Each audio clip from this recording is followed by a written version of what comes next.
The Summer Games Minute, brought to you by Mass Mutual. For most professional athletes, versatility means they can play a few different positions in a single sport. For Babe Dietrichson-Zaharias, versatility means dominance across the entire spectrum of sport. In the 1932 Summer Games in Los Angeles, Zaharias won gold in the 80-meter hurdles and the javelin throw, plus she got a silver in the high jump. Running, throwing, jumping wasn't enough for Babe, so she became a competitive billiards player, then jumped into professional golf, winning 10 major championships, all the while making a few pitching appearances in Major League Baseball spring training games. Mass Mutual understands the nuances in how women want and need to manage their finances. With quality product solutions and guidance, a Mass Mutual financial professional can help you plan for both short-term and long-term money goals. Learn more and get started at massmutual.com. Ryan Reynolds here from Mint Mobile. With the price of just about everything going up during inflation, we thought we'd bring our prices down. So to help us, we brought in a reverse auctioneer, which is apparently a thing.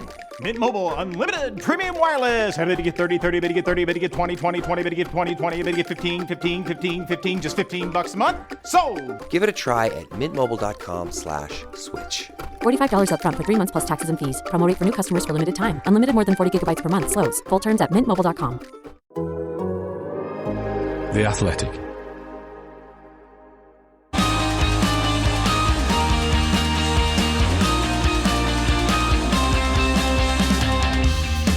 The race is on, and one of the biggest driver market bombshells in F1 history has dropped, with news that Lewis Hamilton will race for Ferrari in 2025, in doing so leaving a Mercedes outfit that he's become synonymous with.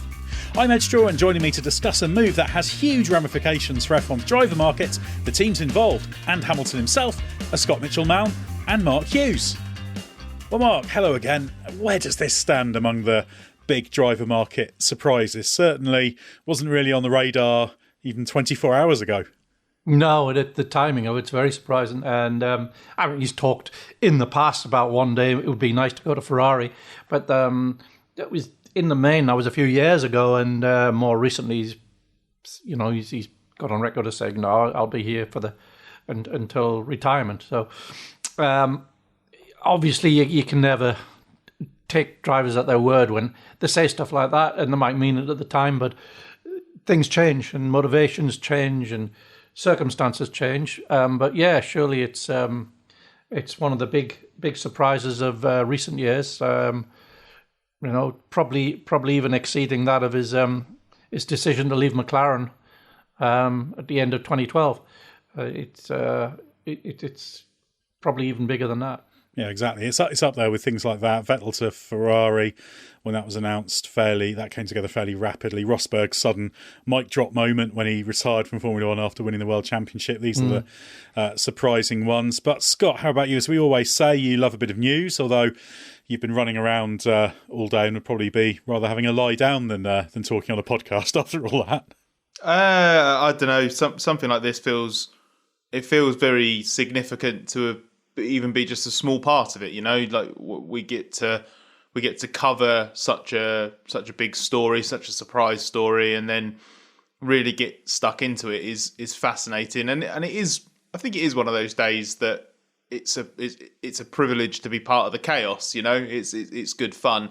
And I was just as we were getting ready to finally sit down and record this, I was looking at. I think it must have been the Ferrari announcement on my phone, and I was just thinking, I was looking at the words, and when you're so up close to it, and we've been so flat out today to get everything together, all the content that we've done around it, it kind of blurs a little bit in your mind what you're actually talking about, because once you've actually got past the initial shock, you're just dealing with it in the kind of basically the same way you would do normal stories, where you're going about it. How do you follow it up, and then you have to put that together, so the actual doing the work takes over. So just looking at the Ferrari announcement, I was just reading the words that Lewis Hamilton's going to be at Ferrari, and it's just absurd. Taking a few seconds to pause and process it's crazy to me that Lewis Hamilton will be a Ferrari Formula One driver. It is just it's an outstanding driver markets shake up, I think. It's funny, actually, you mentioned that Ferrari statement. The reason we're recording this now is we waited for the final statements to come out so we could be nice and up to date. But the Ferrari statement is so perfunctory. And it just says, Scuderia Ferrari is pleased to announce that Lewis Hamilton will be joining the team in 2025 on a multi-year contract.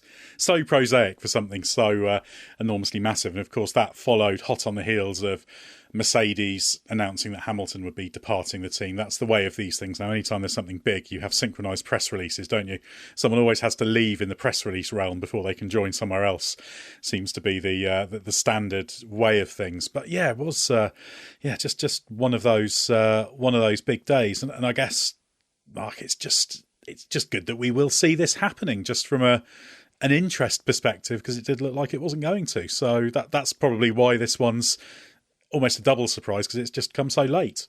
I'm massively looking forward to it. It's such a great development in the narrative of Formula One, and it's it's the way that it's come out of the blue. It just gives a sense of volatility that's maybe lacking after we've just gone through an off season in for the first time. Not a single driver change has happened, and then suddenly, before this season's even started, we get an announcement about the next season, which is just earth shattering in Formula One terms. It's added an energy, and it's it's just you want to see it unfold. You're already sort of thinking past this season to next season to how's this going to work, how's it going to be. But also what of course is fascinating is what the Mercedes is going to be like this year, because if it's really, really good and Hamilton's winning races in it, and if, for example, that happens and the Ferrari's not so good, that's fascinating to watch the dynamics there and how it's all going to play out. So it just when everything's so uncertain, but you know that there's a set thing going to happen down the road, but how your route to that is open. I think it really makes the pre-season a lot more exciting, and I'm really looking forward to seeing how it all plays out. I love it for so many reasons because of the narratives. Like it is so fascinating, and Mark's right. It gives just everything now has higher stakes. The performance of the Mercedes, the performance of Ferrari.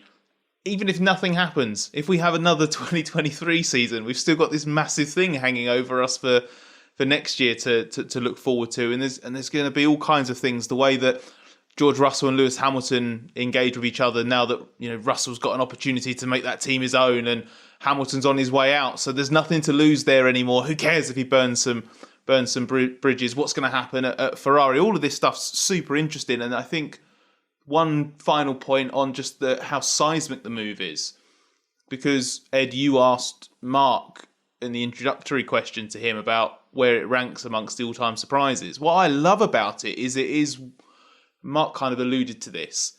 It's something we didn't think was going to happen that we can now experience. And F1, I feel, has so many what ifs. What ifs almost make up some of the most interesting parts of F1. But there are a few like gold standard driving what ifs, aren't there?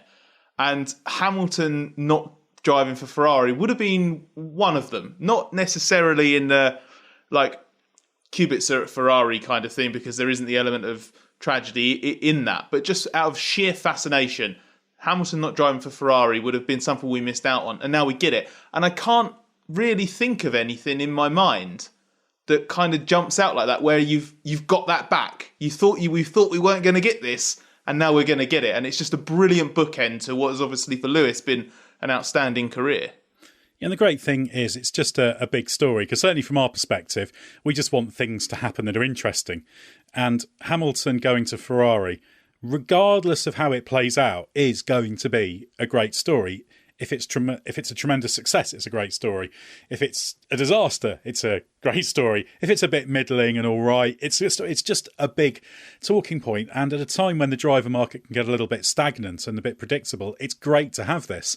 Now, I should say as a disclaimer, we did do a few weeks ago predicting the 2025 grid driver market podcast, and we did say a few times the caveat that, well, obviously there could be some bombshell that we don't see coming that's going to change the market completely. And this is exactly what that is. We didn't see this one coming. That's rendered our podcast of a few weeks ago fairly out of date because so much is changing. But that's what I think the driver market can offer, and offers less these days. But I just think it's brilliant that it can still do this. It can still surprise you. It can still create something seismic that has a huge impact on the rest of the driver market, that just transforms the stories. And that's great news for Formula One across the board, I think. And that's why this story has got people so exciting. So, Scott, let's get into the detail a bit, because there has been, as we've said, this talk about Hamilton maybe racing Ferrari for a decade and a half, and then the ship seemed to have sailed, and then it's suddenly been recalled back to port, and on he's hopping for 2025. The obvious question is whether or not this is a good move for Hamilton. What do you think? Well, that's what makes the next 2 or 3 years so enticing. That's when we'll find out, and it will play out. It will play out in real time. We'll get hints of it through this year with how Mercedes performs and how Ferrari performs, and then we'll have the first year as he beds himself in. Can he go into Charles Leclerc's house and take it for his own in the first year? How will Ferrari and of course Mercedes handle brand new regulations in 2026? That's what I love about it. It's so layered, and it's just going to be this bit that, like, bit by bit, we're going to piece that puzzle together. But it's going to take 2 or 3 years to see the final picture. I think for him, I think it can only be a good move, because based on what he did last year in signing the contract, based on what we heard from him in the second half of the year, based on some of the stuff he said in the interview that Mark was part of at the end of the season, in terms of Mercedes seeming to have found its North Star with its car design, all of the signs indicated that Hamilton and Mercedes were on the same page in terms of returning to the top of F1 together. Now, you heard from the Mercedes technical director, James Allison, didn't you, Ed, a couple of weeks ago, in which he was talking about Hamilton's psyche and what motivates him and everything that they want to achieve together.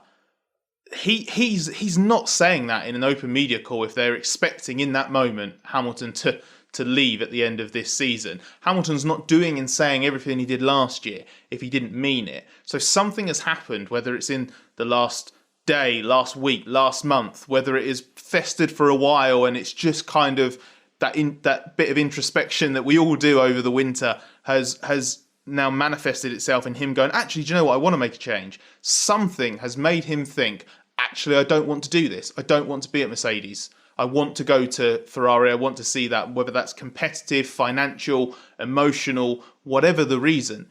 And for him to have made that decision without driving the 2024 Mercedes in the real world means he must really, really want this. And in that sense, it can only be a good move for him. Yeah, I agree. I think whatever happens, this is a good move. He's got more achievements than anybody else. He's got more achievements on the board than anybody in history in Formula One. He doesn't need to prove himself either to himself or to the outside world. I think he's got past all of that. If he's being realistic, in the early hours of the night when he's lying there thinking about it, is he going to win another world championship? Quite possibly not. This is quite possibly the long-term era of a Red Bull and Verstappen for years to come. Is he convinced that Mercedes is going to be able to bounce back and take on Red Bull and get back to where he was, at least in 21, where he can take on Max on equal terms? Maybe he's not convinced about that. Maybe they can, but maybe they can't. But why not? Why not go to Ferrari? Just have a different life. Just have you tick that box. It's going to be a nice way of life. It's going to be something that you've done. You can enjoy it, and it's exciting, and it might work. It might come off, which I think you just consider to be a bonus. But, one of the... that interview you're referring to, which we did in Abu Dhabi, there was an air of uncertainty about him. I reference it in the piece we did on therace.com. He just... Yeah, the mask was slipping sometimes. He was trying to be positive. It was as if he knew what he should be saying, not necessarily to us as the press, but almost to himself. But he couldn't. The emotions weren't always backing it up, and there was definitely an uncertainty about when he talked about his future. Slightly despairing air sometimes, and he'd said something like, I'm being scrutinised all the time, and I'm in a place in my life where there's no way I can win. If I win, I'm a 7-time world champion with 103 race wins. So if I win, so what? And if I don't win, it's a massive deal. And I think if he's in that frame of mind and thinking, well, I'm at the same place and I'm not necessarily convinced it's going to be revolutionarily different from how it's been the last 2 years, why not change the scenery? Why not mix it up and just try for something? And, because I'd said, well, bouncing back, the prospect of bouncing back, that must be exciting in itself. Like when you joined from McLaren, when the team wasn't very successful, he said, it's not the same. It's not the same energy. He says, because you're getting to know new people in a new relationship, and it's just raw excitement. He says, this is a different kind of, it'll be very satisfying if you do it, but it's not the raw excitement. And I think looking back on it, that's probably what he was thinking of. He's probably thinking, do I need a new relationship to get it all going again? Because, you might be right. That he may have seen something. He may have tried the car on the sim and found there's things about it he still doesn't like, and it's maybe triggered him. But it can't have been just that, because to get to the stage where you're ready to make an official announcement with a team, 2 teams, it takes months and months of planning, in terms of getting the contractual stuff right. And, especially with Lewis, he's got lots of, complications within his contract and things that, these Project 44. And it's obviously something he's been preparing for, and maybe not being ready to press the button, but something's maybe made it time to press the button. The new season's almost upon us, so why not? It's the kind of thing that it has to have that fundamental thing underpinning it, doesn't it? There's not going to be one trigger that's made him change his mind or anything like that. It has to have that kind of deep-rooted thing. And I think Lewis, in general, is quite good at saying the right thing and knowing he needs to say the right thing. But with what you were alluding to with that, how he came across in Abu Dhabi in that interview, there's a little bit of who you're trying to convince here.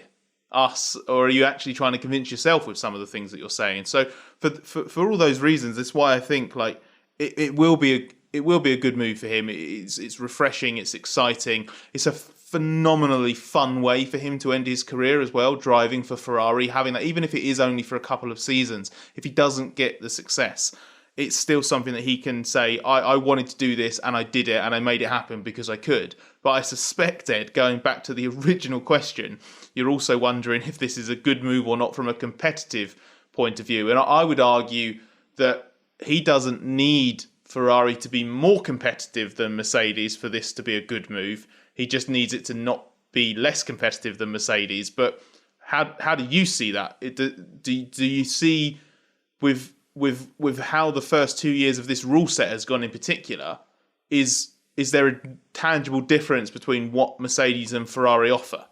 There are differences, yes. I wouldn't say there's conclusive information on either. I wouldn't want to hazard a guess as to which one will do better over the next couple of seasons, because there's big pluses and minuses for both. I think Ferrari, as we've spoken about before on the podcast, did a pretty good job in the back end of last season. They showed a good understanding of the limitations of the car.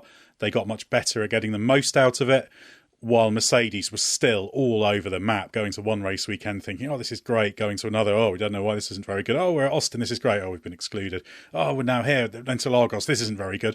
And it's just this capriciousness and this sort of back and forth that I imagine that had an impact on Hamilton. I do see the move fractionally differently, and I accept all the facts that with everything that Hamilton's done, his career won't be defined by this. It can only be garnished by it, no matter what happens. But he is a very driven racing driver. He's driven by winning. And this will not be a good move if Mercedes goes on to win world championships while he's at Ferrari. I think fundamentally the first order thing is competitiveness. And I can't believe he'd have made this move if he didn't have some reason, some decent basis to not have high enough confidence in Mercedes. I do agree with Scott that perhaps he only needed it to be kind of a coin toss between the two, and then the whole going to Ferrari challenge swings it. But there are ways this could backfire as well. Personal challenges, etc., are always good, but you've got the Ricciardo move away from Red Bull example. It was very good for him and very necessary for him personally.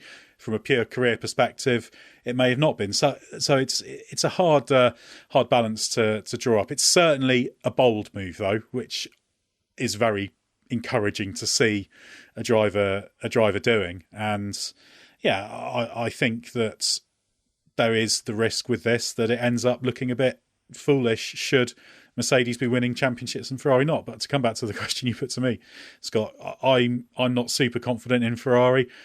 I've probably a few single-digit percentage points more confidence in Ferrari's trajectory based on what we saw last season, but Mercedes have got a little bit more historic credit in the bank because Ferrari have 15 years of various levels of underachieving, whereas in that time Mercedes had a lot of success. So it's really, really interesting, and I'm sure there are things Hamilton has seen since that last deal was agreed last August that has knocked back his confidence, and I think that'll be a mixture of the way the season went at the end of last year, the off-track stuff, what he's seeing technically, the simulator, etc., because for me, the reason this is such a surprise is it's been announced now. If you'd said to me this morning, Hamilton will end up at Ferrari in 2025, I'd have thought, well, he might see how the season starts and then in May commit and off he goes. If that seat's still vacant, I'd think, yeah, that wouldn't be a complete surprise. But committing at this stage, to me, seems really significant.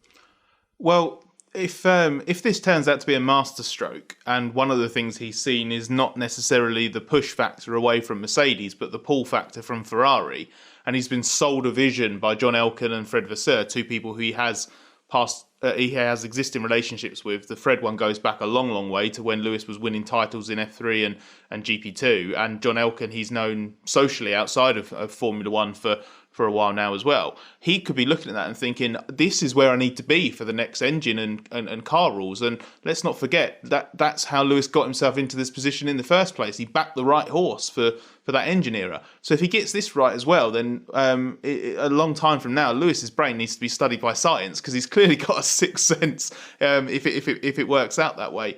Obviously, it's not. But the one thing to consider is that it's not just it's not just about the package. It's not just about whether this is right from a car competitiveness point of view. He's going in, as I said earlier, he's going into Leclerc's house. Ferrari is Charles' team, and from the start in 2025, Charles will be at 100% of what that car can offer. You can be pretty confident of that. And he, as I've said many times on this podcast, I think Charles is the fastest driver in Formula One over a lap. So it's a massive challenge for Hamilton, and one, fair play for being willing to do it, because, okay, you could argue it's a little bit easier at this stage of your career than a Lando Norris who doesn't want to go up against Max Verstappen at Red Bull, but just fair play to Lewis for being up for it. But two, he's got his work cut out. It's going to be fascinating to see how he rises to it, and it's really, really early days. We could probably spend we probably will spend the next 12 months wondering this and posing this question in one way or another. But what are your respective views tentatively at this stage about Leclerc versus Hamilton in the same team? It's going to be fascinating. I mean, Lewis is going to be 40 years old by the time he races that Ferrari, and by which time Charles will be 27. 28 halfway through the year, I think. And as you say, yeah, Charles is already in place. So I think Lewis would be doing extremely well to start off anywhere near. If he's winning a tenth or two of Charles, I think that would be a perfectly respectable starting point. But it would then be the racecraft, the the tyre understanding, the vision of the race, how the race is shaping, the relationship with his race engineer. All these things are going to be the determinants of how successful he is relative to Charles. And I think over the season, there's no reason why he can't compete with Charles. I don't think it would be realistic to think I'm an 8-time or 7-time world champion, whatever he thinks of it. I think he thinks of it as an 8-time. And I can beat this guy. I don't think you'll be going in there with that certainty. I think you'll be going in there with confidence that he can compete with him. And I think if he's able to do that, that would be an achievement in itself. I think the other good thing is, while they're not identikit drivers in terms of style and car preferences, they're not at extreme opposites or anything.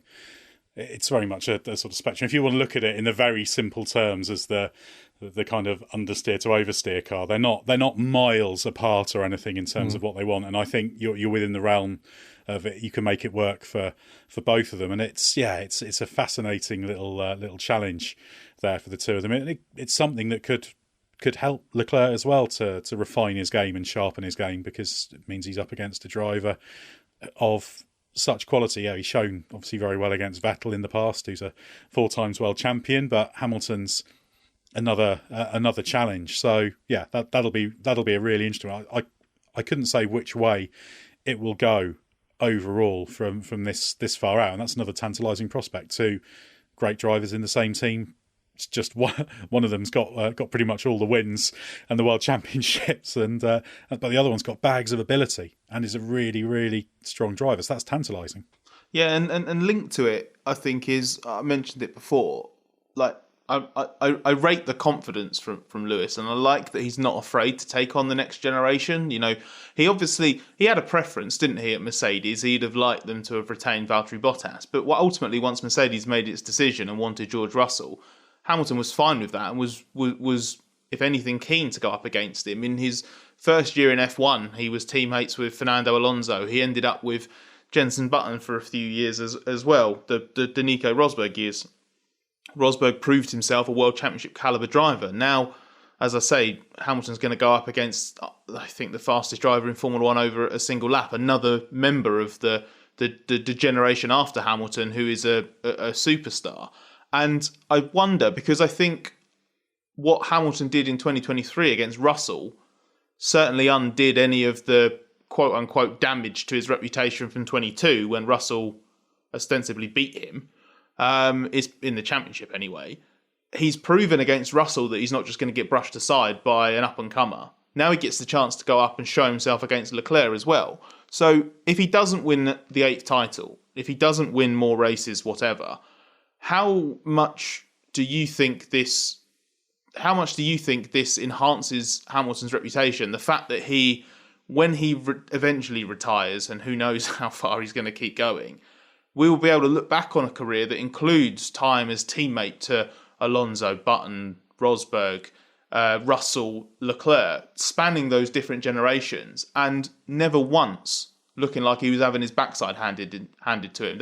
That's got to count for something in a way that other legendary drivers and multiple world champions, I don't think can make that claim in the same way with the same strength of teammates.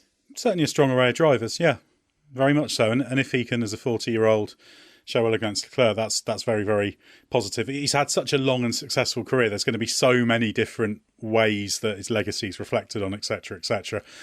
A kind of bookend to the season, or an end to the career at Ferrari will only be a very sort of small part of that. But I feel if you're going to talk about legacy, it almost does become a free hit from that perspective, because if it's a couple of disappointing seasons, it's a bit, he was fairly old just having a bit of fun at Ferrari. But if it goes really well, then it's a bit of a big enhancement to the story. So that maybe plays a part in it, and the whole magic of the idea of going to Ferrari. But certainly you could never accuse him of being afraid of teammates. He certainly, like everyone, would like a compliant teammate. Any driver would. It's a question of how strident they are in trying to prevent having a stronger teammate than a compliant number 2 that defines them. Yeah, I think that's right. And I think his willingness to go up against anyone, I think puts that reaching out to Red Bull that Christian Horner referenced at the end of last year, where a representative of Hamilton's, believed to be his dad, reached out just sort of saying, any chance in anything going here in the future, and would I get equal equipment and etc. He was, quite happy to go up against Max Verstappen and Max Verstappen's team as well. So I think he's definitely in the mood to take on a massive new challenge. I think that's part of what he's looking to energize himself. And that Red Bull didn't want to do it that way. They didn't want to have two bulls in the field, but looks like Ferrari's quite happy to do that. So yeah, game on. Yeah, it's going to be great to watch because it could go either way. You've got this stunningly fast driver in Charles Leclerc, who's not only a one-trick pony. He can produce very, very good race performance as well against Lewis Hamilton, who's this great, rounded, battle-hardened package. So yeah, it's going to be a fantastic story to follow, and yeah, it could go absolutely either way at this stage. Not just in terms of how it plays out between those two, but in terms of whether moving to Ferrari from Mercedes is a good or a bad move, and that's what makes it such a bold thing to do. We love talking stats here at The Athletic. Here's one that's super simple to remember. Discover automatically doubles the cash back you've earned on your credit card at the end of your first year with Cashback Match. That means with Discover, you could turn $150 cash back to $300. That's right. You could put it towards some memorabilia you've had your eye on, or treat yourself to a premium sports network. You earn and Discover doubles. See terms at discover.com/credit-card. We'll get back to the pod in a moment, but first of all, let me tell you about Grammarly. Email, Google Docs, Slack, you write across multiple platforms and places during your workday, so delivering consistent, high-quality communication everywhere is key. Grammarly is an AI writing partner that helps you get work done faster with high-quality writing for better projects, proposals, presentations, and more. Best of all, Grammarly works where you work, so you can get more done no matter what tools you use. As a journalist and podcast host, I'm constantly writing and rewriting copy and drawing up scripts. It's part of the job, and Grammarly helps make it faster. It's got some really cool features like tone suggestions to help you strike the right balance between direct and friendly in work emails. Plus, Grammarly has a ton of other great features like advanced spelling, grammar, punctuation, and conciseness suggestions to ensure your writing is professional, mistake-free, and clear. Get AI writing support that works where you work. Sign up and download for free at grammarly.com/podcast. That's grammarly.com/podcast. Easier said, done.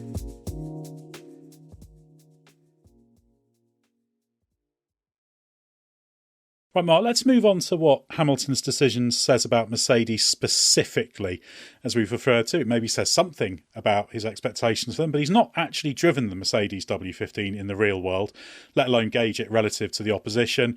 He'll have driven the car in simulator, certainly. He'll have followed its progress, but what does it tell us about the state of that team? I think it tells us that it hasn't got something sensational in simulation. It hasn't got something that makes Lewis say, whoa, I'm not going to Ferrari. Have you seen these numbers? I think it's, they've clearly feel that they've understood what the fundamental problems of last year's car was and the year before that.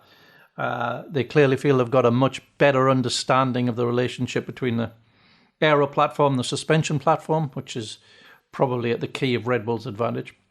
And based on that, they're probably reasonably confident that they can close the gap. But Red Bull have got a head start, and I doubt Hamilton would have made this move if there was something in simulation saying these numbers are sensational. Look what we found. So I would expect Mercedes to continue to close the gap. The last year's car qualified an average of just over 0.4% off the front, whereas the year before was just over 0.7%. I would expect that to continue to close down. Where that puts it relative to everyone else is not within their control. Depends on what the Ferrari's like. Depends on what the McLaren's like. Depends what Red Bull has found. But I don't think I'm not expecting the Mercedes to be a disaster, but I'm not sensing that there's something sensational about to break cover. Yeah, it's a question of where the bar is set in terms of what it takes to trigger the desire to depart. But I don't think it's not a great vote of confidence in Mercedes. In fact, I'd say it is a bit of a vote of no confidence, and I'm saying that from the perspective of we know how important winning is to Hamilton. So, Scott, do you think it's fair for me to assume that there's still a long way for Mercedes to go to prove that it can recapture past glories? And even though it seemed to be going in the right direction, it's maybe not going in the right direction fast enough, and it could just end up floundering in a similar sort of position for quite some time. I think so, because I'm just trying to think what else could possibly happen. If the signs are that Hamilton's going to get everything he wants from the Mercedes this year, or in the medium term as well, beyond 2024, next season, and also 2026, what could it be? And if there is anything, that has to reflect poorly on Mercedes in another way, because I can't believe that Lewis would do something like this purely because he's been given a mega bucks salary from Ferrari, because he'd have been pretty well recompensed at Mercedes as it is. Well, the bottom line, if he was going to do that, and this argument applies to a number of the reasons for doing it, he'd have done it last August rather than signing a new deal. Yeah. And that's the same if he just fancied to go with Ferrari. Exactly. All of those things, those same conditions would be there in August when he agreed that deal. Exactly. So then it's a case of, okay, could he have seen anything from Ferrari that just absolutely blew his mind? And the only thing there, you would imagine from a competitive point of view, is they're not going to show him like for like wind tunnel or simulator numbers, are they, versus Mercedes? So there's not going to be like an utterly stunning, completely, I can't say no to this offer from Ferrari, you'd think. Has there been some kind of internal fallout recently that's led to it? That's the only other thing that... It's always possible. In my mind, it moves it on. We were saying earlier when Mark and I were talking about there must be something underlying there. That's the only kind of thing I can imagine being a trigger for all of this. So my point is that if there's been a fallout, it's bad for Mercedes.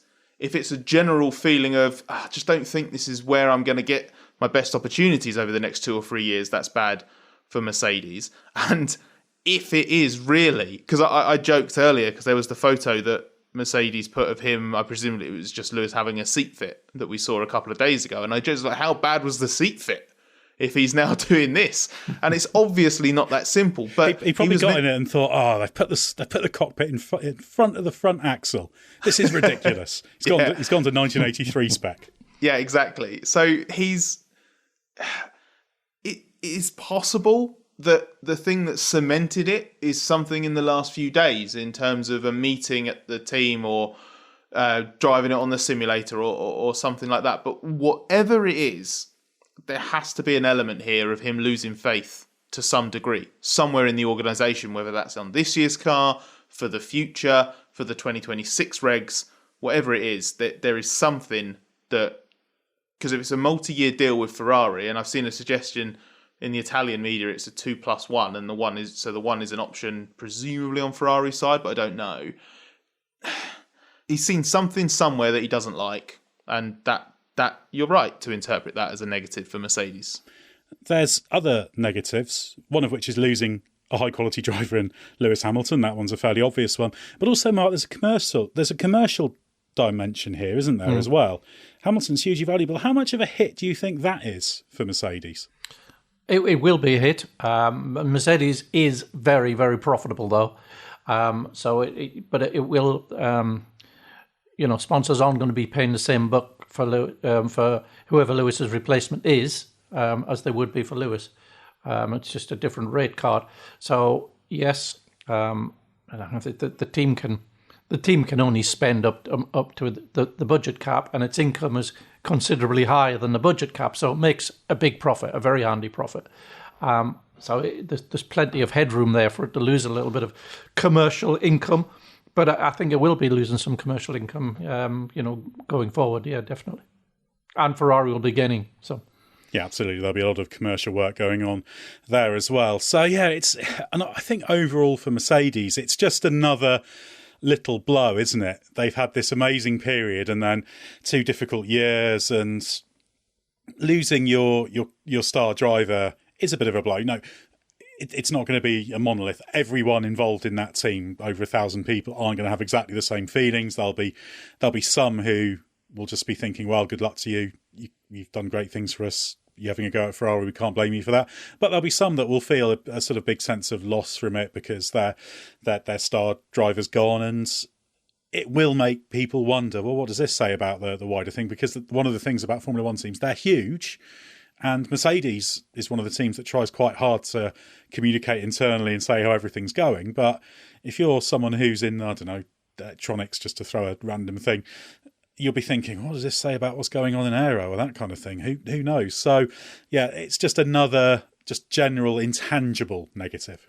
And there's always going to be an element here where, because there's speculation, as pretty like as we're doing now, but in more specific terms, there will be speculation about what has caused this and where Lewis has lost faith and all of this. There, when that then coincides with people leaving or potentially leaving the team, that has knock-on impacts. Because one of the suggestions, I don't know if you two saw this earlier, is that this is linked to Loic Serra leaving, because we believe that he is the big name Ferrari tech recruit who would be joining for I guess in 2025. By the time that someone of his standings gardening leave is up.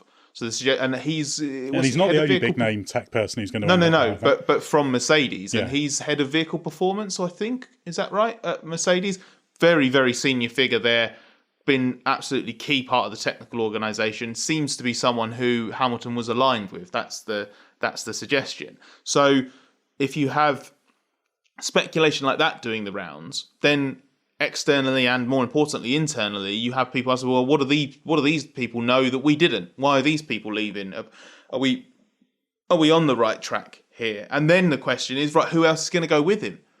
What's he going to? Is Peter Bonington going to go with him? Because that's a super important relationship, one that Hamilton has built up over a very long period of time and has talked extensively about how important it is for him. And going into a new team in a new country where obviously, I would imagine the entire team speaks English and good English, but getting to grips on that communication is going to be really important. I can absolutely imagine Lewis would love to go there with Bono, and that Ferrari would probably do what they can to bring Bono over with him, because it's a great way to sort of smooth that transition. But who else? Other people within Hamilton's performance team, people within the rest of the organisation, the wider organisation. You could. It's completely. It would be naive not to question who else would want to go there with Lewis. Also, people outside that organisation that might convince Lewis. If they've recruited somebody good from Red Bull and he's spoken with them and, they've been able to convince them of certain things, maybe that would increase the attractiveness as well. It's not necessarily just from inside Mercedes.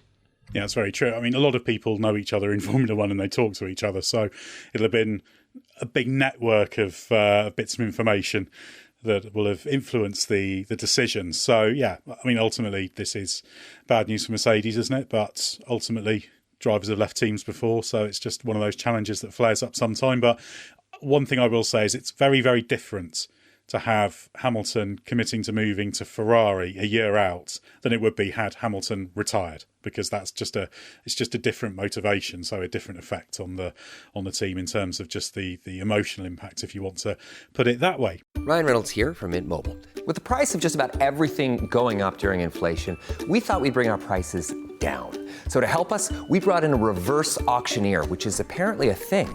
Mint Mobile Unlimited Premium Wireless. How to get 30, 30, bit to get 30, bit to get 20, 20, 20, bit to get 20, 20, bit to get 15, 15, 15, 15, just $15 a month? Sold! Give it a try at mintmobile.com/switch.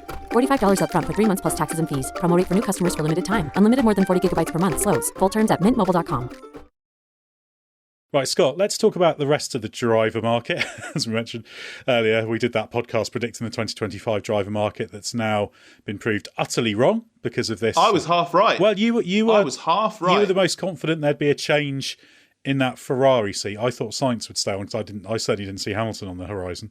I was right for the wrong reasons that Sainz would leave Ferrari. Which is still right. And it now makes perfect sense because, of course, and now just to finish this because I want to put a ribbon on this. Now it clarifies something within the Ferrari situation, which, do you remember we were asking, so why wouldn't Ferrari offer Sainz a 2-year deal? Why wouldn't it?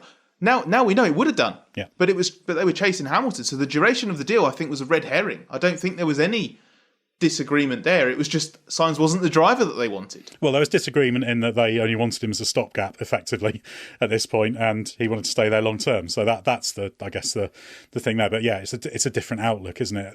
A more specific reason for them to do it. But there's lots of ramifications here. So I guess item 1 on the agenda here is who replaces Hamilton. What do you think, Scott? Who's in your expertly assembled driver lineup prediction that you've hastily rearranged after we did one a few weeks ago? Well, I think there's a small cluster of drivers, and the first one who I need you to sense check this one for me because I don't know how much the hangover of Spygate, the disqualification and the fine hangs over Mercedes, given they were part of McLaren. Now, they won't object to taking Pedro de la Rosa. Would Mercedes ever sanction Fernando Alonso? In the right circumstances. What do you think, Mark? Yes, I think they would. I think there's enough water under the bridge since then.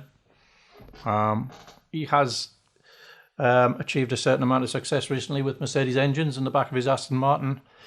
There'll be a certain relationship there. Things have been relatively serene there on the surface at any rate. And I think I don't think Mercedes Automotive, which are only the third owner of one-third owner of the team after all, would be a blockage to Alonso doing at least a stand-in role. I don't see him as a long-term replacement, but he's definitely on the shortlist, I would say. He's not top of my shortlist. He's the best plug-in-and-play option.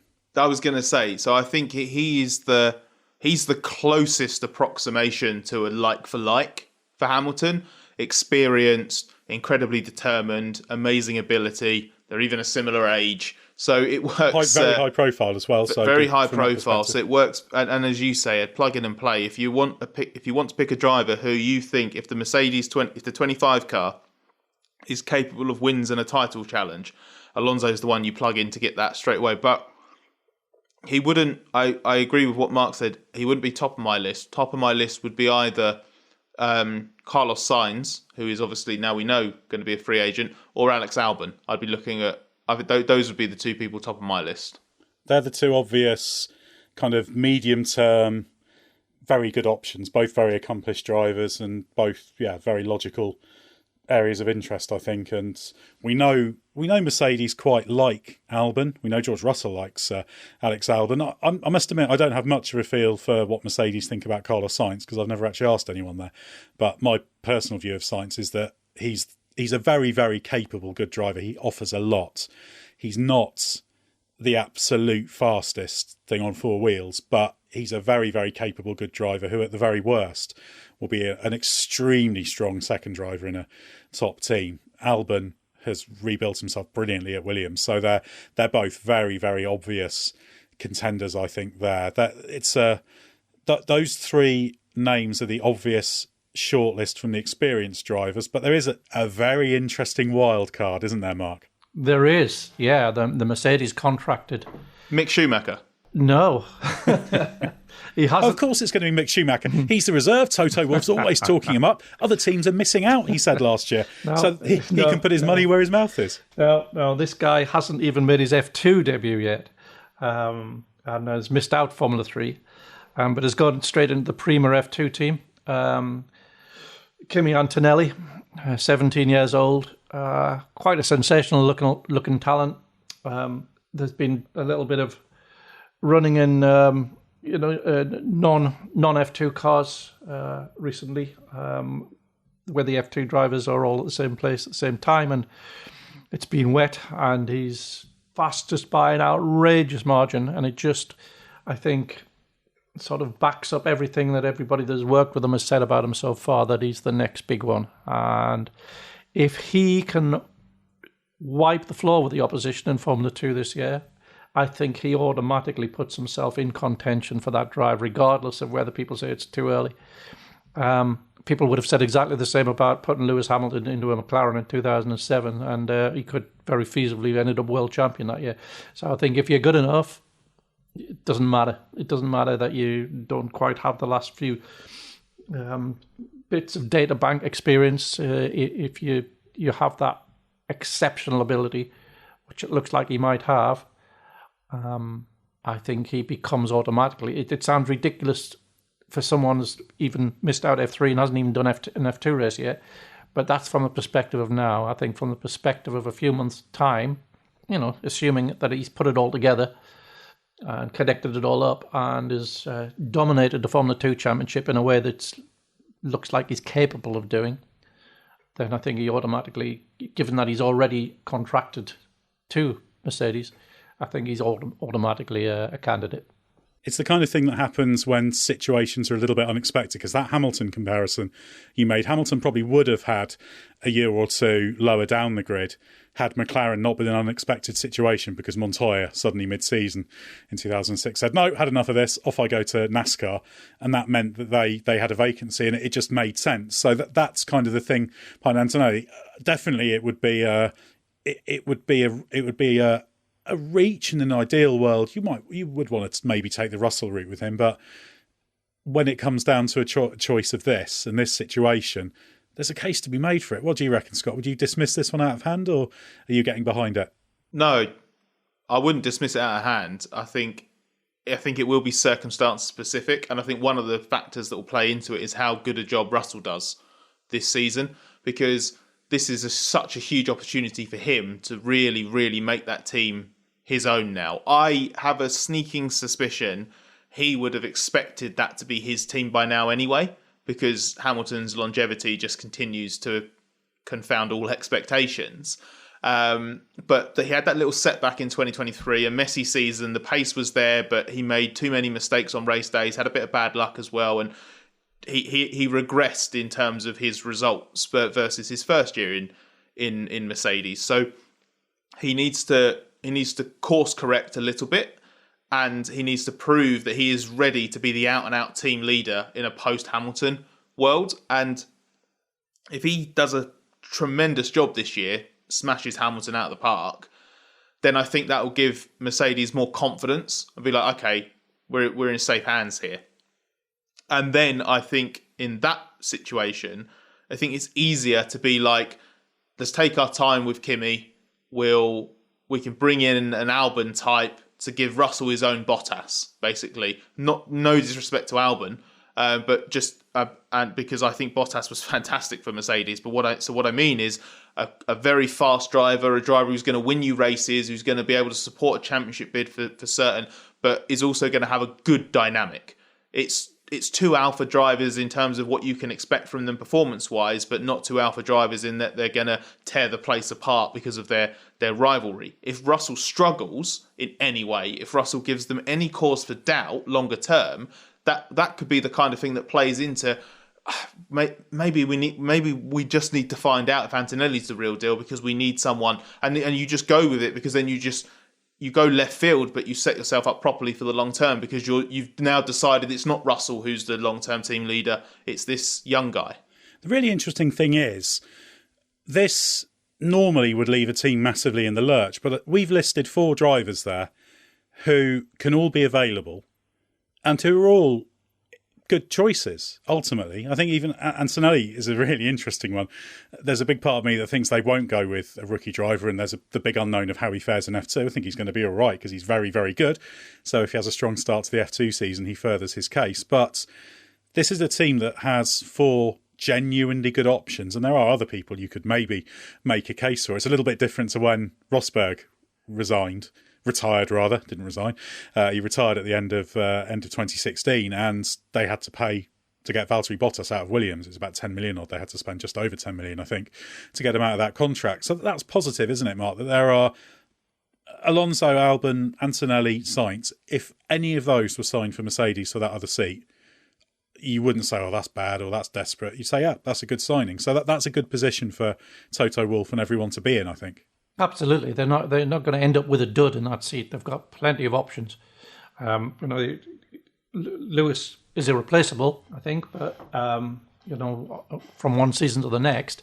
But if you're putting someone in there to continue to move the team forwards, it's none of those are a dud choice. They would all work. And there's going to be a lot of talk about this, so this is going to be a great storyline to follow. But, Scott, there's other driver market implications, aren't there? Carlos Sainz, not at Ferrari as I was anticipating. I thought he'd probably sign a new deal there. This has not happened, so he's out in the cold. Where do you see him turning up if it's not Mercedes? And based on his options, what do you think his percentage chance is of Mercedes?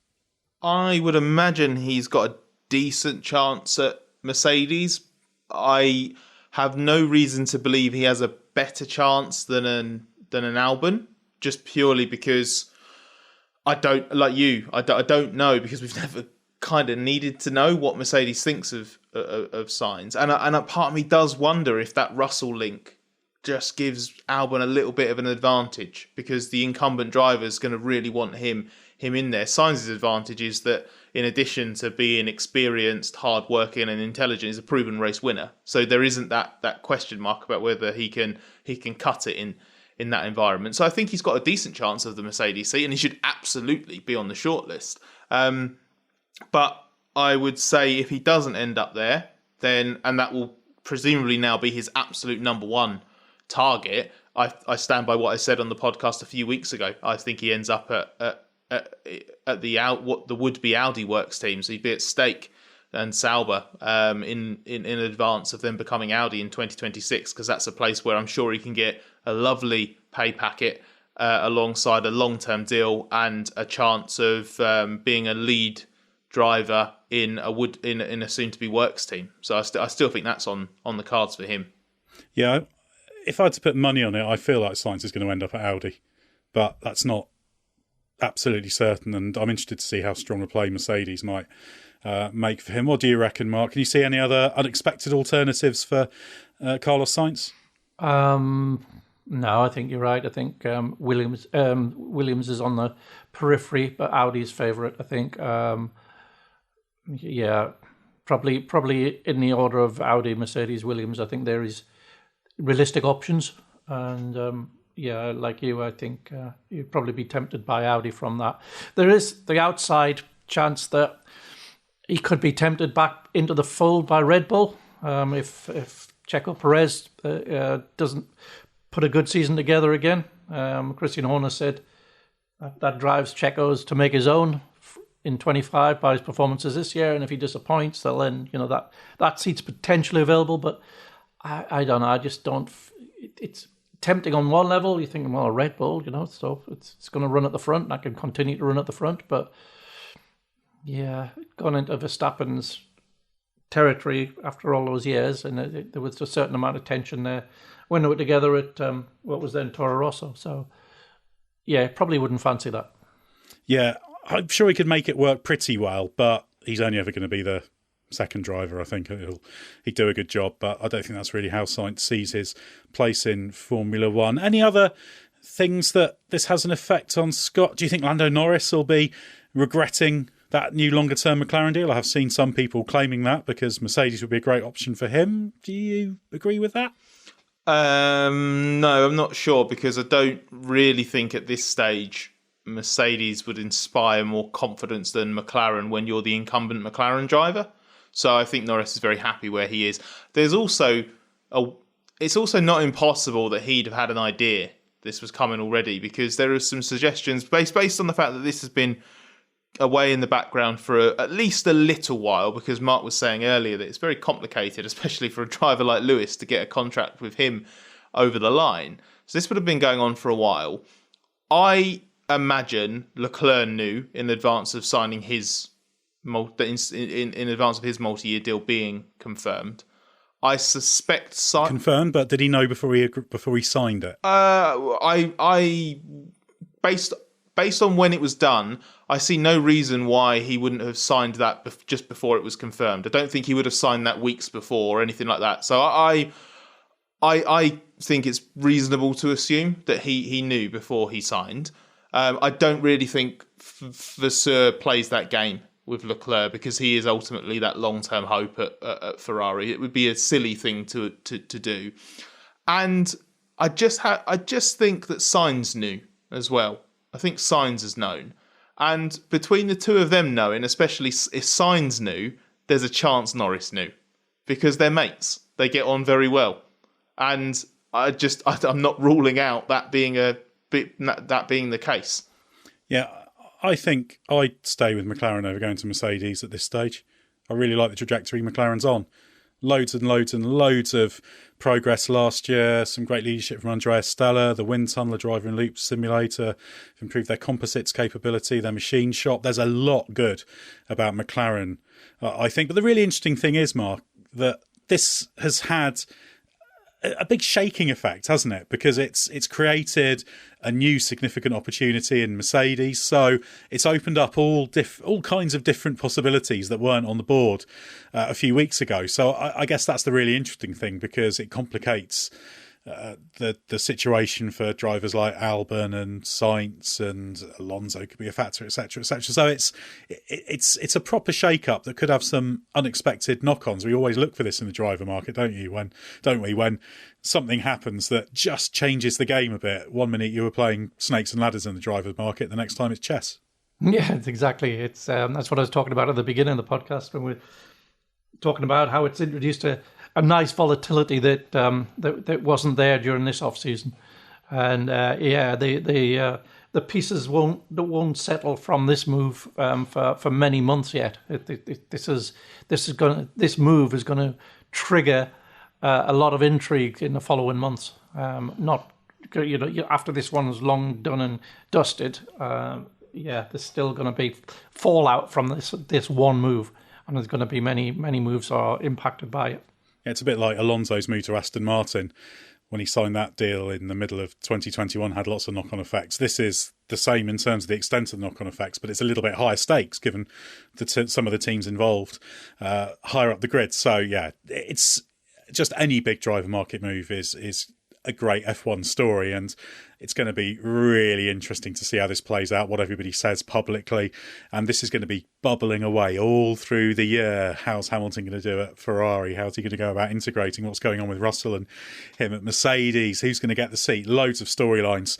So thanks very much to Scott and Mark for your insight. Head to therace.com. Loads to read there about Hamilton's Ferrari move. Don't forget the hyphen if you're heading there. Check out our other podcasts, including Bring Back V10s, the Race F1 Tech Show with Gary Anderson, our Formula E, MotoGP and IndyCar pods, and also take a look at our YouTube channel. Loads of long form and short videos there, including fairly shortly one about Hamilton's Ferrari move. Well, we know we're going to be talking about Hamilton and Ferrari for a long time to come, so stay with us for everything you need to know from the world of Formula One.